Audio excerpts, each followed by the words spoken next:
look who called in. I mentioned at the end of last hour that, Luke Bryan's the new bad boy and Eric Church the new bad boy in country. And Darius Rucker can't be a bad boy because he was the lead singer of Hootie and the Blowfish, right? And country star Darius Rucker joins us.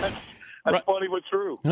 Like no matter what, you're still, how can you be a bad boy? You can't be Tim McGraw. You can't be Hank Williams. You were Hootie and the Blowfish. You're absolutely right. I'm always going to be country light. There's nothing I can do about that. But you've been with Brad Paisley and some of these other guys. They don't have to be bad boys. I was going to say Brad's not a bad boy. Rascal Flatts, they're not bad boys. No, not everybody can be a bad boy. That's cool. But there's so much money in country now that can you be a bad boy and be crazy like Waylon and Willie used to be and those guys? Oh, yeah, man. There's those guys. We still got those guys that are doing, James Johnson's the bad boy, that's for sure, and he's doing well. And, like you said, Luke and Eric. Eric's about as close as we got to Waylon and Willie, I think. He's really good. He's awesome. Yeah, I love him. Yeah. And I mentioned that I went to a show and you forgot the lyrics because you were hammered that night. And it's your fault.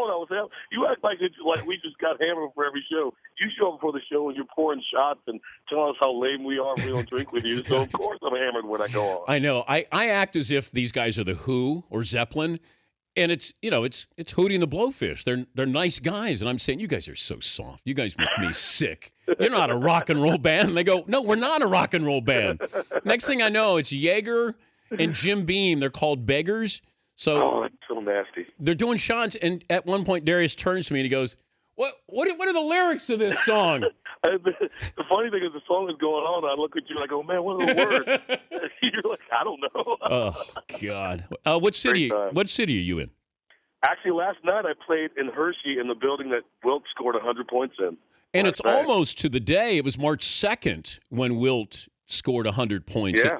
So you were in that building? Last night. Oh, that's cool. That was cool. Now I'm on my way home for the rest of the week. All right. Thank you for taking care of my sister at the show in Youngstown. It meant a lot to her. Your family, man. Anytime, anywhere. You know that. But here's the thing. Your manager, who I love, Mikey, says, it's weird to see a hot chick who looks like you. He's so right. He's so right. So my sister Molly looks like me, the poor thing.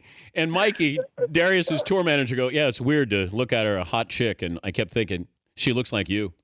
Oh, she walks up, and I'd seen her since the 50th birthday, right? Yeah. And she walks up, and I'm like, man, it's great to see you. And he's so right. I'm like, she's so hot, but she looks just like me. He's Darius Rucker, sort of a country bad boy joining us, Dan Patrick Show. You're a Gamecock fan.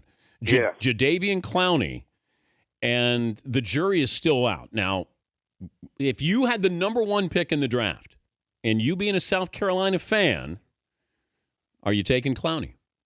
See, I would, but that's probably because I am a South Carolina fan. Okay, but can you count on him to be great? I think he's going to be great in the NFL. I thought he was great in college. I mean, no one can live up to the hype he had after one hit in Michigan. Everybody hyped him up, and I thought he had a real solid season last year, a really good season. But if you put him and J.J. Watt on the same side coming after the quarterback, you can only double team one of them. Well, I don't think he's going to go number one, just because I don't either. The system they play there.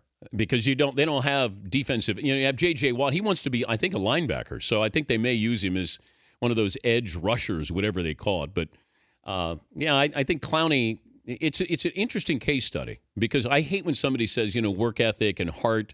I don't know if he wants to be great, but you have all that talent there. So, that somebody is – I view this as they're nervous to draft him and nervous not to draft him.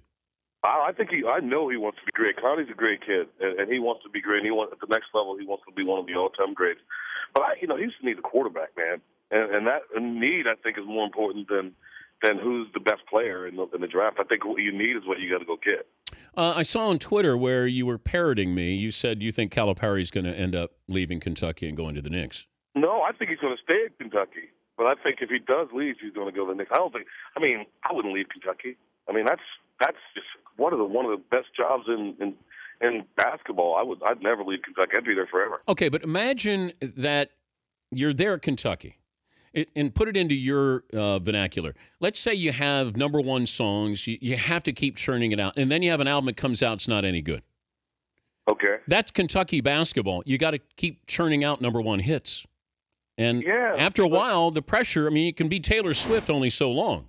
But this is how, I mean, last year they didn't make the tournament. This year they're back in the mix. That's the one thing is you might have a down year, but you always get back in the mix. But you got to win, though. It's not just, in the mix. It's about winning. And that's a lot of pressure there.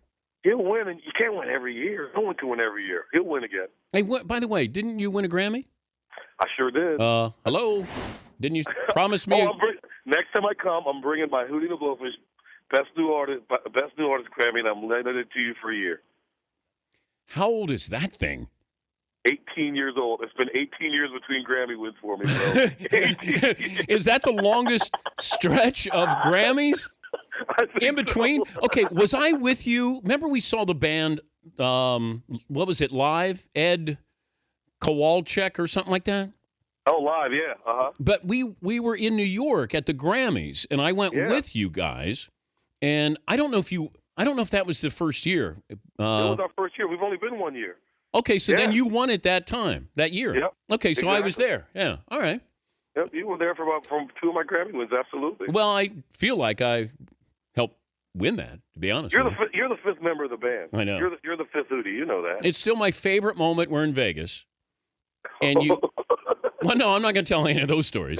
Okay. When you woke up your wife while we had 68 people in your hotel room. No, I'm not going to do that one. But when you guys all gathered in the hotel room, and it was a band member meeting, and all of a sudden your manager, Rusty, comes in and goes, guys, we're being sued by Bob Dylan. Oh, yeah. And I went, oh, God, this is good.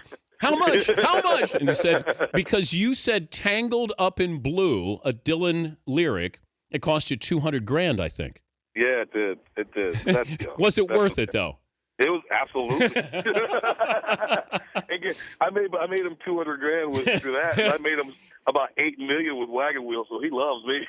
Hey, good to visit with you as always, buddy, and thank you again. Good talking to you, Dan. All right, Darius Rucker, country star.